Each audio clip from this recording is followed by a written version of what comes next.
Les saludo en el glorioso nombre de nuestro Señor Jesucristo y le damos gracias a nuestro Padre Celestial por el privilegio que nos concede de volver hoy a su palabra.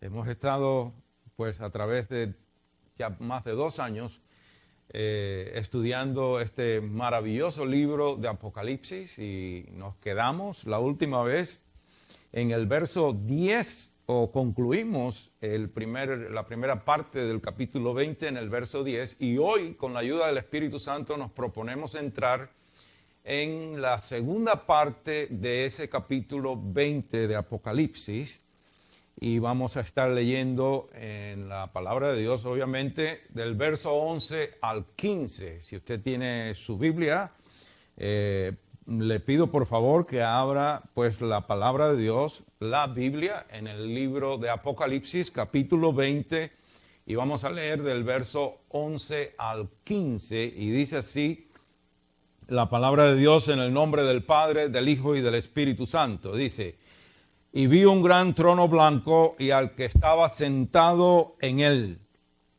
de delante del cual huyeron la tierra y el cielo, y ningún lugar se encontró para ellos. Y vi a los muertos, grandes y pequeños, de pie ante Dios, y los libros fueron abiertos. Y otro libro fue abierto, el cual es el libro de la vida. Y fueron juzgados los muertos por las cosas que estaban escritas en los libros según sus obras. Y el mar entregó los muertos que había en él, y la muerte y el Hades entregaron los muertos que había en ellos, y fueron juzgados cada uno según sus obras. Y la muerte y el Hades fueron lanzados al lago de fuego. Esta es la segunda muerte. Y el que no se halló inscrito en el libro de la vida fue lanzado al lago de fuego. Vamos a una palabra de oración, por favor. Padre, te damos gracias en esta hora, porque por amor eterno a nosotros, según la epístola a los Efesios, su primer capítulo, desde antes de la fundación del mundo nos amaste, Señor, y por ese amor y por tu gracia diste a tu Hijo, nuestro Señor Jesucristo, en rescate por cada uno de nosotros. Gracias por salvarnos, gracias por derramar tu Espíritu Santo en nosotros, quien ilumina nuestro entendimiento y nos abre las Escrituras para hacernos sabios, para hacernos verdaderos discípulos y discípulas del Señor Jesucristo.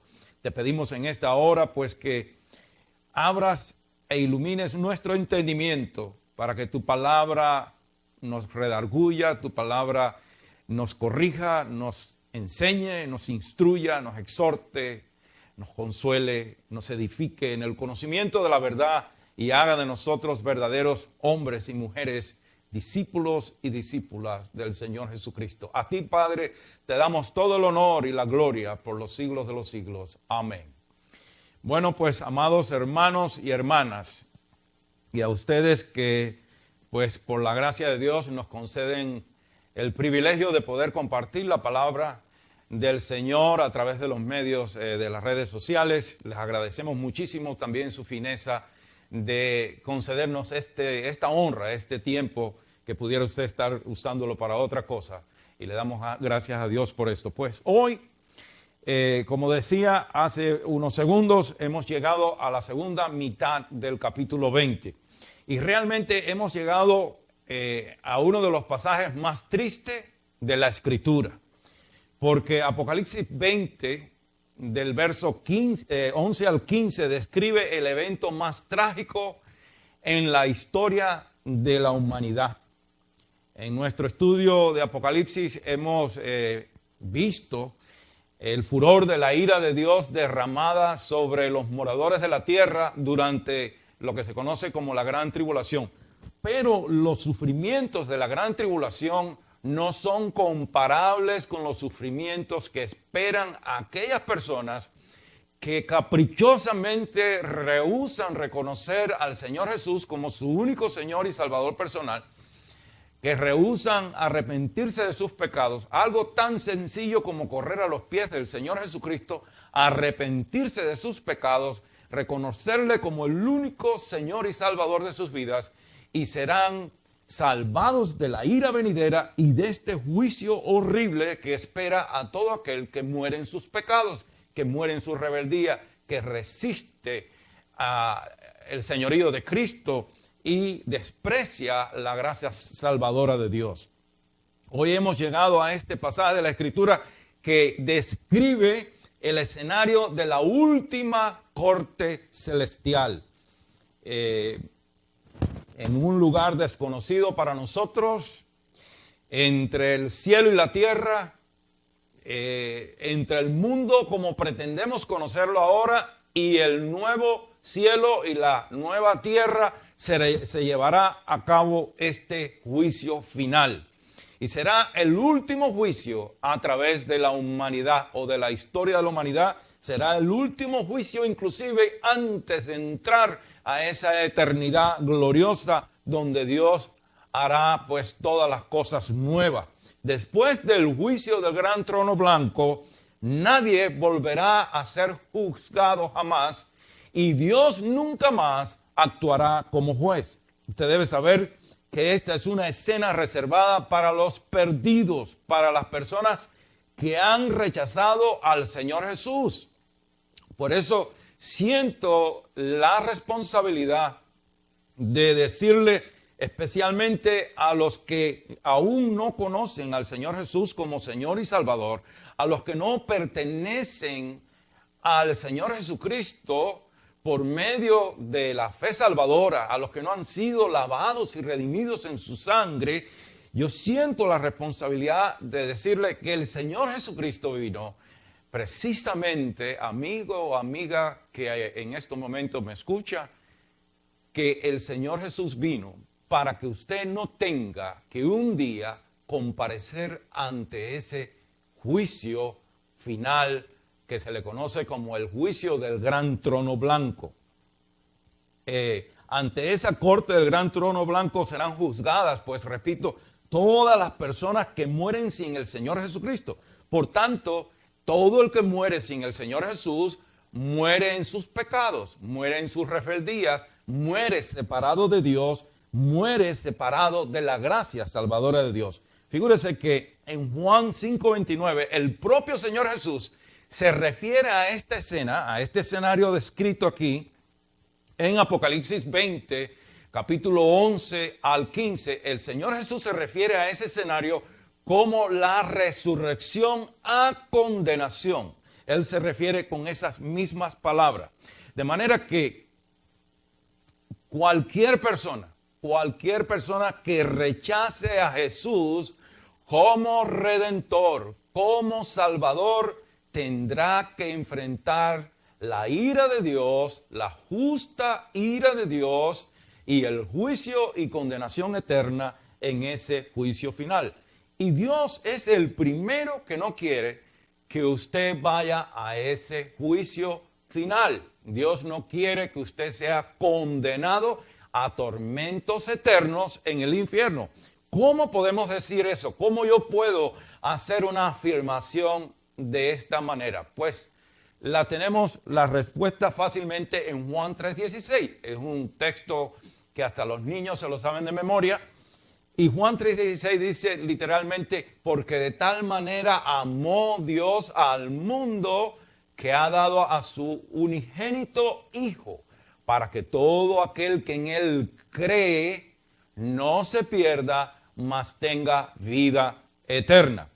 De manera que inclusive en sus tratos de Dios con el hombre, específicamente con el pueblo de Israel, una vez que Dios lo saca de esclavitud, una vez que Dios le da sus leyes, Dios le habla ya a finales casi del libro de Deuteronomio, en el capítulo 30, Dios le dice al pueblo, he puesto delante de ustedes la vida y la muerte, la bendición y la maldición. Escoge pues la vida para que vivas tú y tu descendencia. Es decir, que inclusive lo que de nuestra descendencia puede ser bendecida también por nuestras decisiones.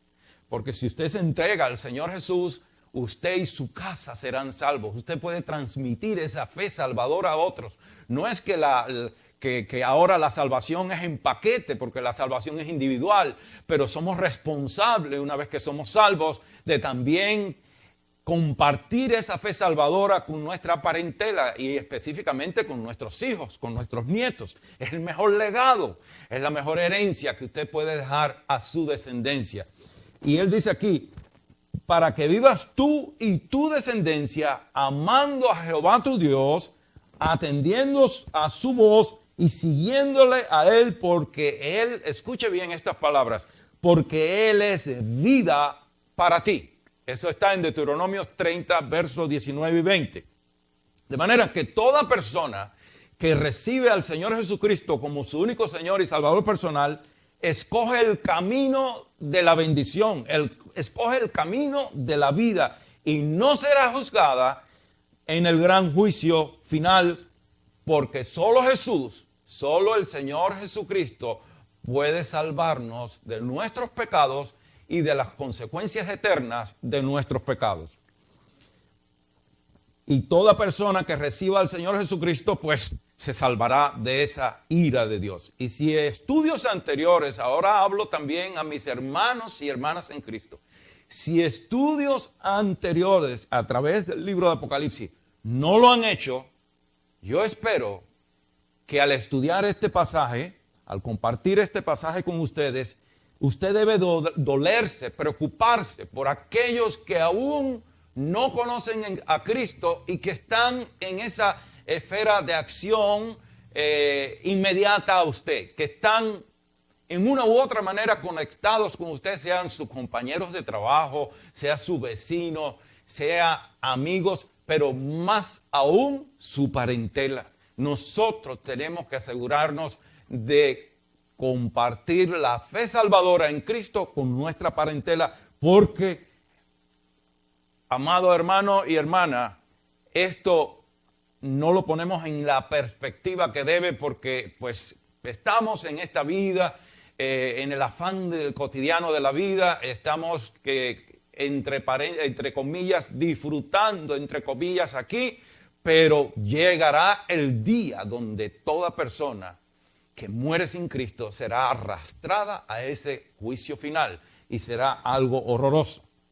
Lamentablemente la muerte biológica no es el fin de la persona, porque el alma existe para siempre. El alma, su alma, mi alma, el alma de toda persona existe eternamente. Una vez que la persona nace, esa alma existe eternamente. Sea que esa alma va a vivir en la gloria de Dios, va a disfrutar de la gloria de Dios eternamente en salvación, o va a ser condenada a tormentos eternos en el infierno, pero el alma existe para siempre. De manera que, bueno, ¿qué camino escogerá usted? Porque hay solo dos caminos. Está el camino a salvación, el camino a vida eterna, y hay múltiples caminos para ir a perdición. Hay un solo camino a salvación y muchos que llevan a perdición. ¿Cuál de ellos escogerá usted? Hay un solo camino. El Señor Jesucristo es ese camino. Él mismo dijo, yo soy la verdad, la vida y el camino. Nadie viene o va al Padre, mejor dicho, excepto por mí. Y yo le animo una vez más que usted escoja el camino correcto. Usted escoja al Señor Jesucristo. Ahora vamos a entrar ya prácticamente en las visiones de Juan, comenzando en el verso 11, pero al final, cuando llegue mi tiempo de cerrar esta parte, porque no pretendo terminar hoy este pasaje, obviamente es imposible, pero yo volveré a animarle a que usted hoy reciba al Señor Jesucristo como su único Señor y Salvador personal. Para eso oro siempre, todo el tiempo, para que el propósito del mensaje sea evangelístico, sea el mensaje que glorifique a Cristo y que llame la atención de los hombres, tanto los salvos como los que aún no son salvos, a la persona salvadora de Cristo. Entonces, yo espero que al final, hoy, usted reciba a Jesús en su corazón. Vamos pues a las visiones del apóstol Juan allá en el cielo, cuando fue arrebatado al cielo por el Espíritu Santo y recibió todo este maravilloso libro por revelación divina. Y la visión aquí comienza diciendo, y vio un gran trono blanco en Apocalipsis 20:11. Y es interesante notar que en el libro de Apocalipsis se hacen unas 50 referencias a tronos. Pero este trono es muy diferente a los demás que Juan vio. Por ejemplo, Juan en Apocalipsis 4, cuando él inicialmente es arrebatado y llevado al cielo, él vio allí un gran trono, según Apocalipsis 4, versos 1 y 2. Ahora bien, como digo, existe una gran diferencia entre aquel trono que Juan vio en Apocalipsis 4 y este trono que Juan ve aquí en Apocalipsis 20, verso 11. Aquel trono en Apocalipsis 4 es el trono de majestad y gobierno divino. Y es descrito como rodeado de un arco iris. Y esto es muy significativo. El primer trono que Juan ve es un trono rodeado de un gran arco iris. Y sabemos por la escritura, según Génesis capítulo 9, verso 9 al 17, que ese arco iris fue puesto por Dios como una señal de la gracia y la misericordia de Dios para con el hombre. Pero este gran trono que ahora ve Juan en Apocalipsis 20, verso 11, es trono de juicio. Y debemos advertir que no es descrito como rodeado de un arco iris. No vemos el arco iris de la promesa de la misericordia de Dios. En este trono no hay promesas para bien. Yo quiero que usted sepa eso. De este trono solo procederá juicio y condenación. La palabra dice que del trono de Apocalipsis 4 proceden truenos, relámpagos y voces. Apocalipsis 4:5. Pero de este gran trono blanco, en el verso 11 de Apocalipsis 20, no proceden truenos, ni relámpagos, ni mucho menos voces de advertencia. Note además las palabras que emplea el apóstol Juan para describir este gran trono. La primera palabra, pues ya la acabo de decir, gran. La palabra gran transmite la idea de magnífico, principal, absoluto, único. Porque no hay otro trono como este en el universo. Es el trono de absoluto poder y autoridad. Las sentencias emitidas de este trono serán definitivas. No habrá lugar para apelaciones porque es decir, no hay otro trono superior a este, no hay otro como este. Este es el máximo, es la más alta autoridad. Amados, este es el trono de Dios en el furor de su justa ira. Y yo hago hincapié en que la ira de Dios no es arbitraria, es una ira justa del Dios justo. La próxima palabra que usa el apóstol para describir este gran trono es blanco. Y la palabra blanca habla de transparencia, de pureza, de santidad, de integridad, de equidad y justicia. Ante ese trono no habrá sobornos, ni trampas, ni mentiras, ni preferencias, porque Dios juzgará a famosos y a desconocidos de acuerdo con los estándares divinos. Este trono es presentado en absoluto silencio. Silencio de justicia, silencio de pureza, silencio de santidad y eventualmente silencio de juicio.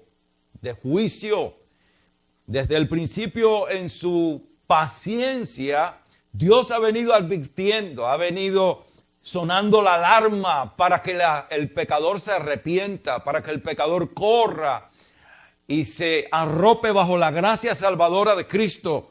Pero cuando llega el cumplimiento de Apocalipsis capítulo 20, y específicamente en esta sección del verso 11 al 15, ya la misericordia habrá pasado, las advertencias habrán pasado y habrá que enfrentar la cruda realidad de la ira de un Dios justo que es fuego consumidor. La próxima frase que vemos en el verso 11, pues la primera es, y vi un gran trono blanco. Y ahora la próxima frase que vemos en ese verso es, y al que estaba sentado en él. Esta frase habla de la deidad del trono, o mejor dicho, de la deidad que está sentada o se sentará en ese trono para juzgar con justicia. Sabemos que alguien está sentado ahí porque él vio a alguien sentado en el trono. No nos dice exactamente quién es la persona. Por la descripción del trono, pues sabemos que es el trono de Dios y sabemos además que solo Dios es digno de sentarse ahí y solo Dios es justo para juzgar con justicia. Pero, ¿qué persona de la Trinidad se sentará en el gran trono blanco para juzgar a los perdidos? A través del libro de Apocalipsis vimos a Dios Padre sentado en el trono. Por ejemplo, en Apocalipsis capítulo 4, por la descripción de los versos 1 al 11, sabemos que es Dios Padre. Y si vamos al capítulo 5 de Apocalipsis, deducimos igualmente que es Dios Padre sentado en su trono. Porque en su mano derecha dice que sostiene un libro sellado con 7 sellos que luego lo da o lo pasa al único o la única persona digna de abrir los sellos de ese libro, que según cuando pasamos por ahí, estudiamos y vimos que ese es el título de propiedad del planeta Tierra. Ese es el título de propiedad del planeta Tierra y solo el creador de todas las cosas y el redentor de tanto del hombre como de la creación, que es nuestro Señor Jesucristo, pues en calidad en virtud de creador, en virtud de redentor y en virtud de conquistador, de libertador, porque Él viene a reconquistar lo que el hombre perdió.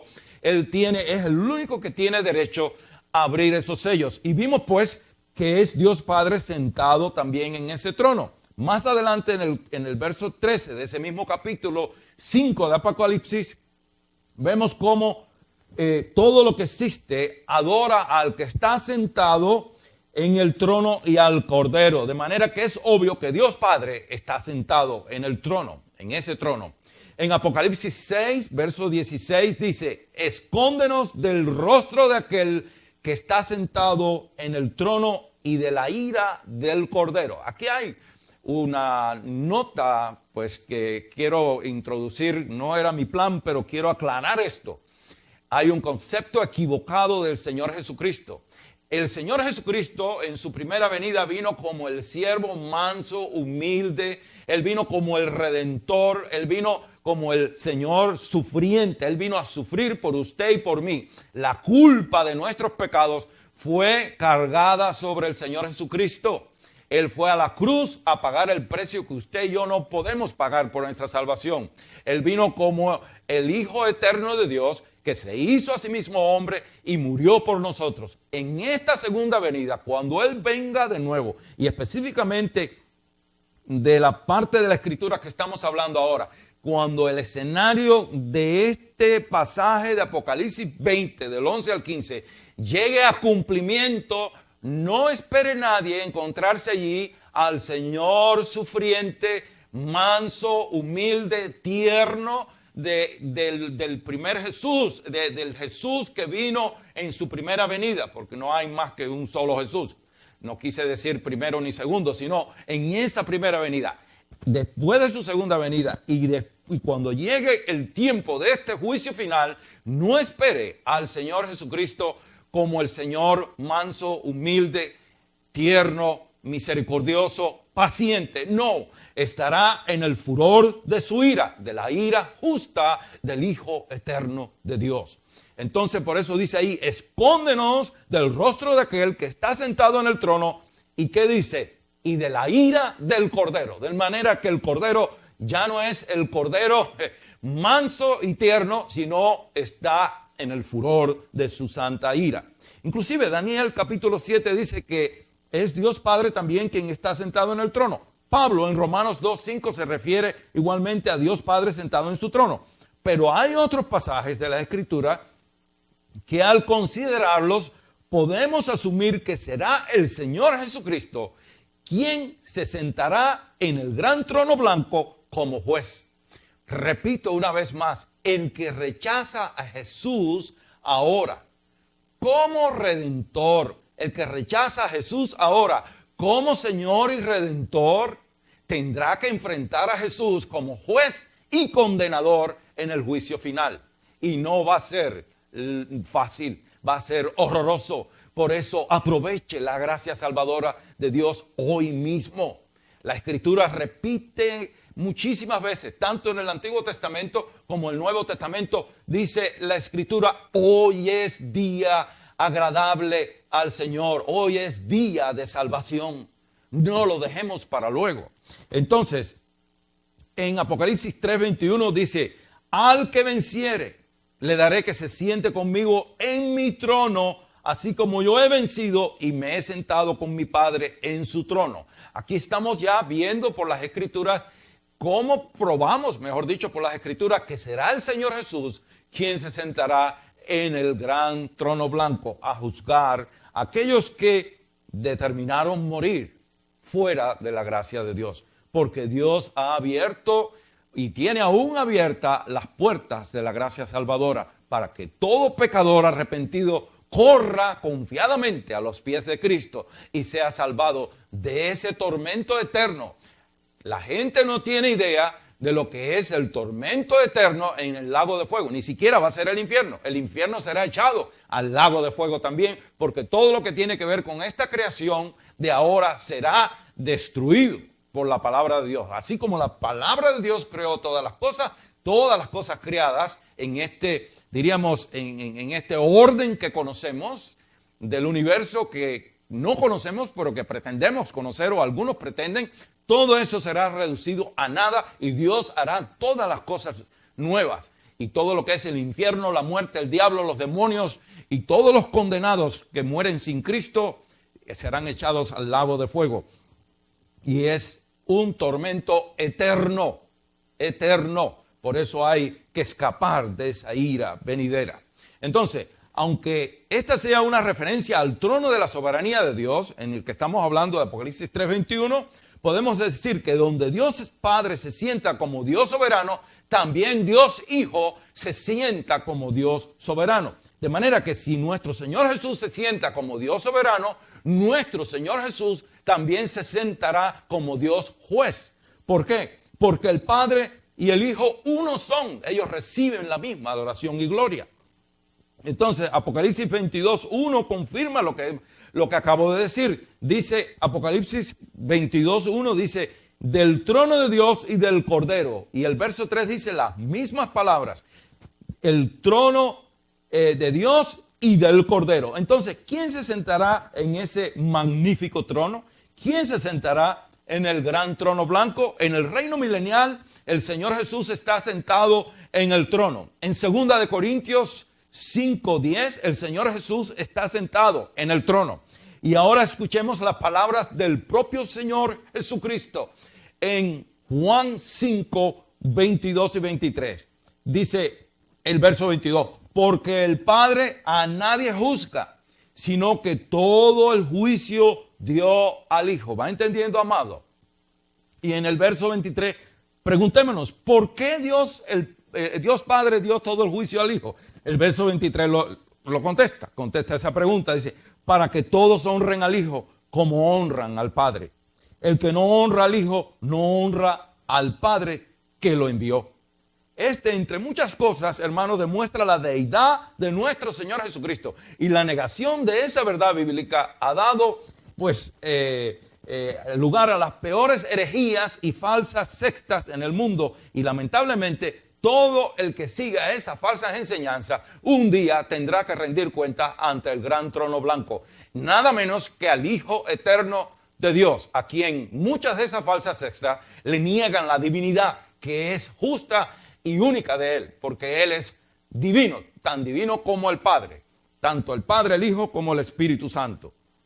Entonces, de acuerdo con, vamos a ver rapidito en Juan 5, yo quiero también leer, por favor, Juan 5 del verso 26, al 29. Y dice así: porque como el Padre tiene vida en sí mismo, así también ha dado al Hijo el tener vida en sí mismo. Y también le dio autoridad de hacer juicio por cuanto es el Hijo del Hombre. No se maravillen de esto, porque vendrá hora cuando todos los que estén en los sepulcros oirán su voz. Escuche bien. Y los que hicieron lo bueno saldrán a resurrección de vida, mas los que hicieron lo malo a resurrección de condenación.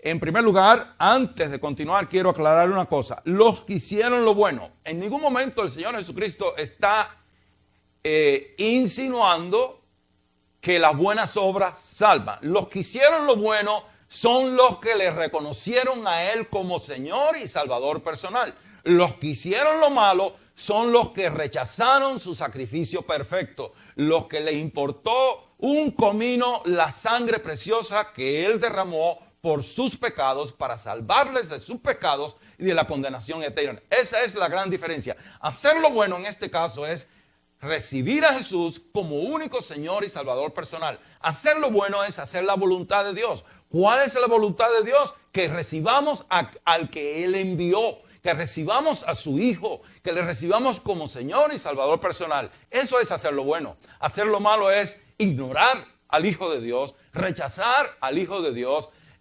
despreciar la gracia salvadora de Dios y el sacrificio de Cristo. Eso es hacer lo malo. En ningún momento está hablando Él que las obras buenas o las obras salvan o pierden. En ningún momento. Entonces, lo que sí vemos en este pasaje que acabo de leer, Juan 5, del verso 26 al 29, es que de acuerdo a ese pasaje, será la voz todopoderosa del Señor Jesucristo quien citará a todos los muertos que murieron sin Cristo al juicio final. Es el juez, lo mismo que hace un juez en la corte esta de los hombres, que envía una orden de citación a corte a algún acusado. Eso mismo hará Jesús en ese día. Él citará a los que murieron en sus pecados para el día del juicio. Y será el Señor Jesús quien se sentará en el gran trono blanco para juzgar a todos los que no quisieron arrepentirse de sus pecados y no le quisieron recibir a Él como su único Señor y Salvador personal. Desde el primero que murió sin Cristo después de Adán, hasta el último que muera al final del milenio, de los 1000 años del reino milenial. ¿Y por qué no citar Romanos 2.16? Pues Romanos 2.16 nos ayuda, diríamos, a cerrar con suficiente evidencia bíblica sobre la identidad de aquel que Juan ve sentado en ese gran trono. La identidad del que estará sentado cuando llegue el cumplimiento de esa palabra. Y Romanos 2.16 dice así: en el día en que Dios juzgará por Jesucristo los secretos de los hombres, dice Pablo, conforme a mi evangelio. Ahí está más claro que la luz del mediodía. Dios Padre juzgará siempre o juzga a través del Señor Jesús. Además, el propio Señor Jesucristo en Mateo 28:18 dice: toda potestad me es dada en el cielo y en la tierra. Esto, hermanos y amigos, incluye potestad para juzgar en el juicio final. También dice la palabra: por cuanto agradó al Padre que en él habitase toda plenitud. Y en otra dice que el Padre pondrá a todos sus enemigos bajo la planta de sus pies. Yo quiero decirle para concluir aquí, amado amigo y amiga que nos están escuchando en esta hora, quiero decir para concluir que es muchísimo mejor que usted corra arrepentido o arrepentida ahora a los pies del Señor Jesucristo y confiese su pecado, se arrepienta de su pecado y le confiese como único Señor y Salvador personal, que un día será arrastrado al juicio final, donde no va a haber excusa, donde no va a haber misericordia, donde no va a haber gracia, donde simplemente se le va a leer su sentencia, va a ser condenado o condenada y no van a valer llanto, no va a valer súplica, no va a valer nada, porque ya el tiempo de la gracia, el tiempo de la advertencia, el tiempo de la misericordia habrá pasado. Por eso hoy yo le animo que en este momento usted diga esta oración conmigo. Si usted verdaderamente está dispuesto o dispuesta, porque yo no estoy predicando un evangelio fácil que simplemente como un papagayo usted confiese a Jesús y ya se acabó el problema. Y no, es decir, ya se resolvió todo. No, Señor. Cuando uno acepta al Señor Jesucristo, hay condiciones. Y la primera condición es que uno tiene que renunciar a la vida de pecado que está viviendo. Uno tiene que arrepentirse de sus pecados, confesárselo no a mí ni a ningún hombre. Usted se lo confiesa ahí en la intimidad de su corazón, en su mente. Usted sabe lo que usted ha hecho y lo que no ha hecho. Usted confiéselo al Señor Jesucristo, y si usted se lo confiesa de corazón, Él lo limpia o la limpia de sus pecados con el poder redentor de su sangre, la salva o lo salva y le perdona todos sus pecados, inscribe su nombre en el libro de la vida y lo salvará de esa ira venidera, de ese juicio final, de esa condenación eterna. Ahora bien, cuando usted recibe al Señor Jesús como Señor y Salvador personal, eso no quiere decir que se van a resolver todos los problemas de su vida. Quizás comience a tener más problemas que nunca, pero los enfrentará en el poder del Espíritu Santo, porque en el instante que usted acepta a Jesús como Señor y Salvador personal, el Espíritu Santo de Dios viene a hacer morada en su corazón, en su vida interna, para ayudarle, para guiarle, para acercarle cada día más a Dios, para ayudarle a vencer los deseos pecaminosos de la carne que siguen batallando dentro de nosotros, de cada uno de nosotros. Pero ahora tenemos la Trinidad divina morando en nosotros. Todo el que recibe a Jesús debe saber que comienza una vida nueva, que le va a costar algo. Le va a costar a usted su pecado. Le va a costar inclusive dinero, porque si usted vive de negocios sucios, va a tener que renunciar a vivir de negocios sucios y comenzar a vivir una vida limpia y pura para Dios. Cuesta vivir para Cristo, pero es la vida más honrosa y más maravillosa que un ser humano puede vivir mientras esté aquí en esta tierra. Yo le animo a que usted viva para Cristo y nunca se arrepentirá de esa decisión, la más importante decisión de su vida, vivir para Cristo. De manera que dígale: Señor Jesucristo, yo quiero salvarme hoy. Sálvame de mis pecados. Yo me arrepiento de mis pecados y te confieso como mi único Señor y Salvador personal. Inscribe mi nombre en el libro de la vida. Yo quiero caminar de ahora en adelante para glorificar tu nombre, para demostrarle al mundo que tú eres real y verdadero y que tú sigues salvando y transformando vidas. Y a los que ya están en Cristo, que me están escuchando, que no están aquí, le animo a que usted no pierda tiempo y usted comparta la fe salvadora de Cristo con toda parentela que le quede sin Cristo en su familia, especialmente la familia más cercana. Piense en la condenación eterna de los que se mueren sin Cristo, en sus amigos, en sus vecinos, en su compañero de trabajo. No pierda tiempo. Esa es la misión más gloriosa que un hombre o una mujer puede hacer: compartir a Cristo con los que no lo tienen. Muchísimas gracias por estar con nosotros en este tiempo. Deseo sinceramente que Dios le bendiga rica y abundantemente, y que para el nuevo año usted tenga una visión más clara de lo que es vivir para Cristo, una visión más clara del reino de los cielos, y camine bajo el poder y la unción y el señorío del Espíritu Santo de Dios. Dios le bendiga en el nombre del Señor Jesús. Amén.